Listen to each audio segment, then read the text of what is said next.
Olá, tudo bem com você? Especialmente você torcedor e torcedora do Bahia, mas também para você torcedor e torcedora do Fluminense.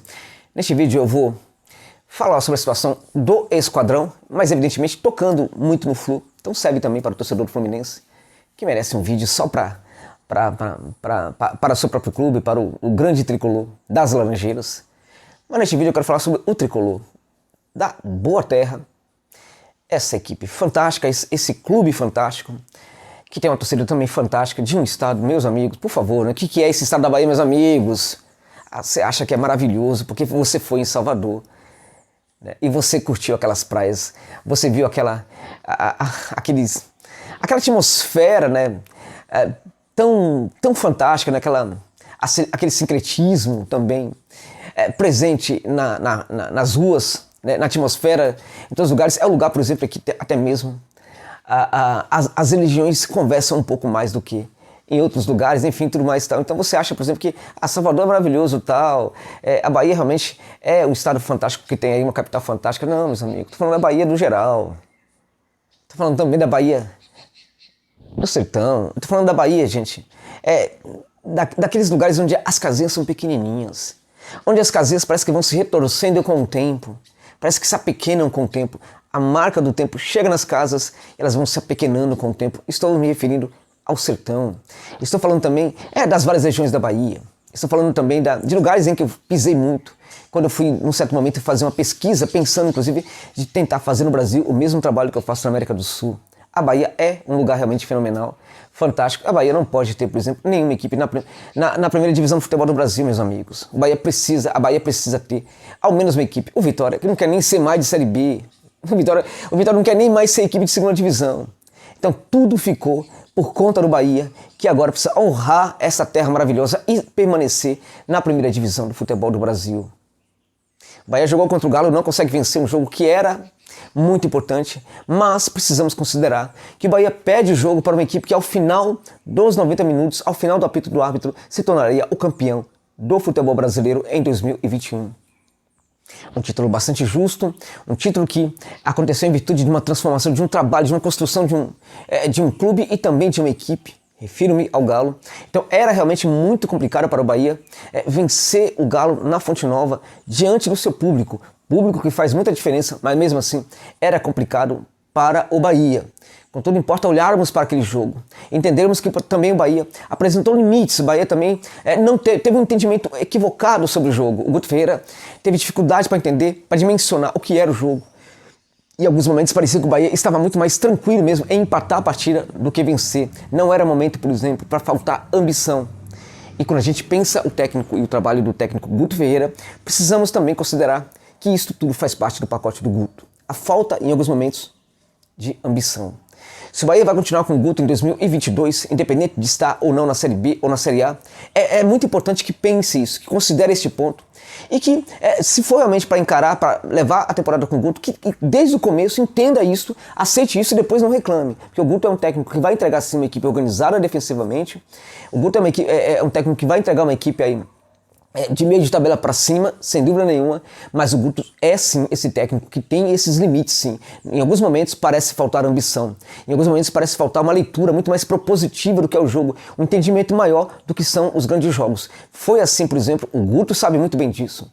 Na Sul-Americana, quando o técnico estava no comando do banco de reservas do Ceará. Na Sul-Americana, a equipe do Ceará tinha ali uma ótima condição para se classificar, tudo combinava, tudo conspirava para a classificação. A equipe era muito competitiva, muito interessante, mas a equipe do Ceará não consegue se dar bem na Sul-Americana por falta de ambição. Sim, meus amigos, de ambição do técnico Guto Ferreira.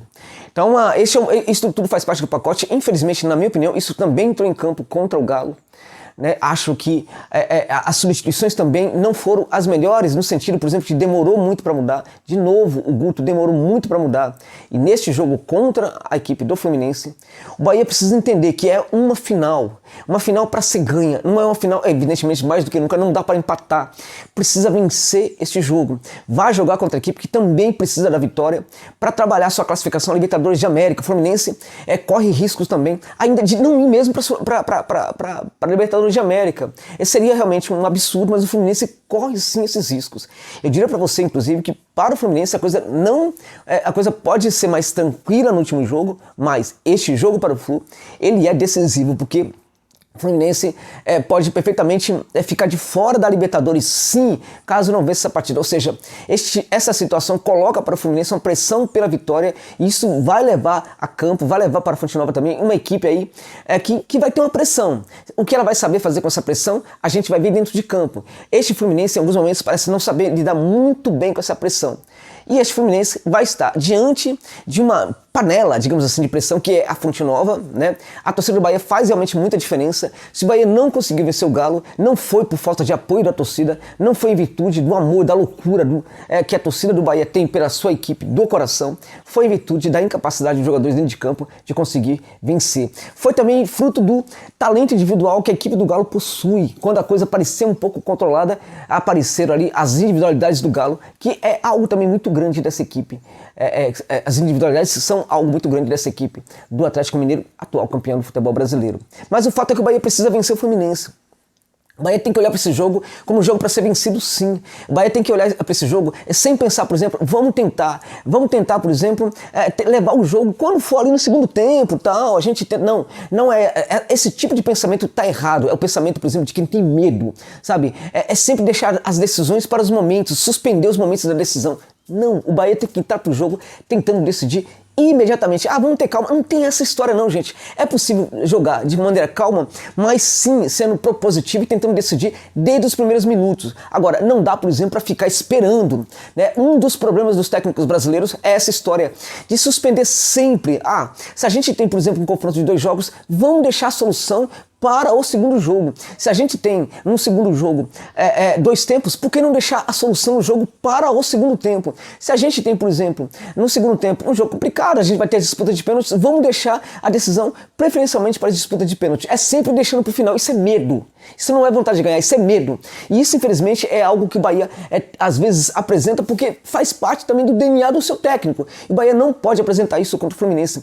Tem que dar suas credenciais desde o início, mostrando que quer vencer, que precisa vencer, jogar sim no campo de defesa do Fluminense. Não dá mais para fazer um jogo especulativo, tem que pressionar desde o começo e pensar em vencer o jogo no primeiro tempo. Tem que pensar em fazer gols para resolver a partida no primeiro tempo. O que vier daí pode realmente ser lucro. É claro que esse desgaste pode também cobrar alguma coisa no segundo tempo, mas que no segundo tempo o Guto altere a equipe para rejuvenescê-la, para oxigená-la do ponto de vista físico, ela consiga suportar, né, o desgaste de alguns jogadores, inclusive. Mas o Bahia precisa entrar para esse jogo para vencer. O Bahia foi muito favorecido na rodada pela vitória do Fortaleza contra o Juventude. Se o Juventude ganha essa partida, já era. O Juventude já ficaria realmente muito à frente, praticamente livre ali do rebaixamento. O Fortaleza consegue vencer e ajuda o Bahia. O Fortaleza também pode seguir a ajudar o Bahia caso, por exemplo, vença o Cuiabá lá na cancha do Dourado. O próximo jogo do Cuiabá vai ser justamente contra o Fortaleza. O Fortaleza já ajudou o Bahia, o Fortaleza pode ajudar de novo caso vença o Dourado fora de casa. E acho que tem bola para vencer sim. Então o Bahia precisa vencer até para devolver um pouquinho, para devolver para o Fortaleza essa alegria. Porque se o Bahia consegue empatar pelo menos com o Fluminense, o Fortaleza já estará automaticamente na fase de grupos da Libertadores. Se o Bahia vence o Fluminense, melhor ainda, o Fortaleza estará também na fase de grupos da Libertadores, evidentemente. Então, o Fortaleza ajudou o Bahia, colocou aí o Juventude ainda numa situação aí, ainda de rebaixamento, né? Manteve o Juventude nessa situação. O Juventude estava quase escapando disso. O Fortaleza conseguiu trazer o Juventude de novo para essa briga, ajudando muito o Bahia. O Juventude tem 43 pontos, o Dourado tem 43 pontos também, o Tricolor da Boa Terra tem 40 pontos nesse momento. Se vencer o Fluminense vai a 43. Fica com a vitória a mais do que o Cuiabá, né? Fica com a vitória a mais, ficará com a vitória a mais também do que o Juventude, caso o Juventude não vença na rodada, ou seja, a campanha, pelos critérios do Bahia, já ficaria à frente dessas duas equipes. É muito importante que o Bahia vença o Fluminense, porque se o Bahia deixar tudo para o último jogo, deixar tudo para ir na Castelão, e aí a coisa pode ser realmente complicada. Pode ser jogo de festa para o Fortaleza, mas se o Fortaleza precisar desse jogo para conseguir, por exemplo, sua vaga direta à Libertadores, o Bahia não vai conseguir se dar muito bem provavelmente não vai conseguir segurar muito bem na Arena Castelão. Não dá para deixar tudo para o último jogo, não dá para deixar a decisão, não é momento de suspender para os últimos momentos. Neste jogo, o Bahia tem que resolver rapidamente, tentar resolver no primeiro tempo esse jogo, né? E depois tentar administrar da melhor maneira possível, não abrindo mão também de fazer mais gols. Não pode deixar para o último jogo na Arena Castelão. Não pode. Seria inclusive injusto com a equipe que estaria, em tese, ajudando o próprio Bahia. E mesmo que o Fortaleza vença o Dourado, né, fora de casa, Fortaleza vai ter um jogo de festa, terá um jogo de festa no Castelão no último jogo. Mesmo assim, se o Bahia não fizer a sua parte, o Bahia pode perfeitamente não se dar muito bem, mesmo no jogo de festa do Fortaleza, porque diante dos seus torcedores, no encerramento do Campeonato Brasileiro, o Fortaleza certamente tentaria fazer uma campanha, tentaria vencer até para terminar, fechar com chave de ouro essa campanha histórica que colocou pela primeira vez na história dos pontos corridos, uma equipe nordestina na Libertadores de América. Curiosamente, meus amigos, a primeira equipe brasileira que foi para a Libertadores de América foi justamente o Esquadrão no ano de 1960, na primeira edição da Libertadores de América, depois que o Esquadrão conseguiu seu primeiro título brasileiro, a chamada à época Taça Brasil, né? Na era dos pontos corridos, a primeira equipe nordestina é justamente Fortaleza. Essas equipes estão muito juntas hoje. O destino delas estão se encontrando o tempo inteiro. Uma está ajudando a outra. Mas se as duas equipes não entenderem, se pelo menos uma dessas equipes não entender e não fazer a sua parte, uma pode sim prejudicar a outra. E nesse momento, quem não está fazendo a sua parte é o Bahia. Então, até em virtude disso, o Bahia precisa vencer esta partida de qualquer maneira na Fonte Nova. Vai ter a volta aí do Capixaba. Imagino que o Guto vá colocá-lo para jogar na equipe titular. Eu acho que eu não iria com o Capixaba. Eu não faria isso, né? Eu não entendo. O Capixaba não está conseguindo ter essa produção toda no setor de ataque. Acho que o Guto precisa ser um pouco mais corajoso, pensar por que não. Começar, sim, com o Roda Chega também, com o Gilberto. Ah, mas ele pode colocar o Roda Chega no segundo tempo, não sei o que. Isso é muito previsível, gente.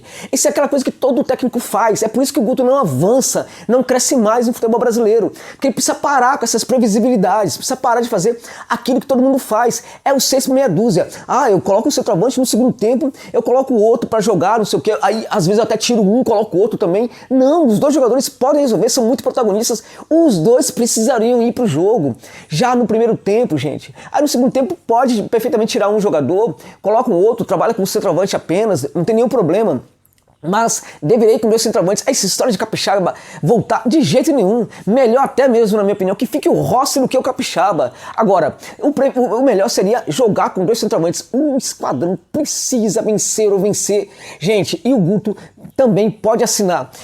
Tanto pela vitória nesse jogo contra a equipe do Fluminense, como também por uma decepção. Tudo vai depender também da coragem dele, porque a coragem da equipe dentro de campo depende também da coragem do técnico, né?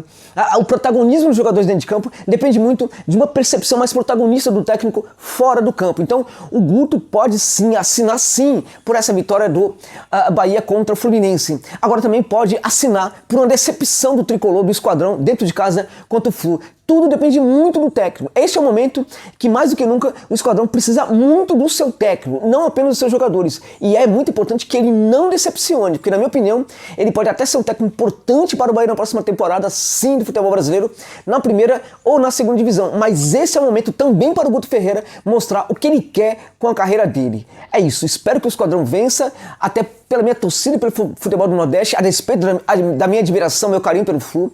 Quero que o Esquadrão vença, porque eu não quero o Esquadrão na segunda divisão. Esperemos que a manutenção na primeira divisão comece a acontecer com essa vitória amanhã na Fonte Nova. É isso.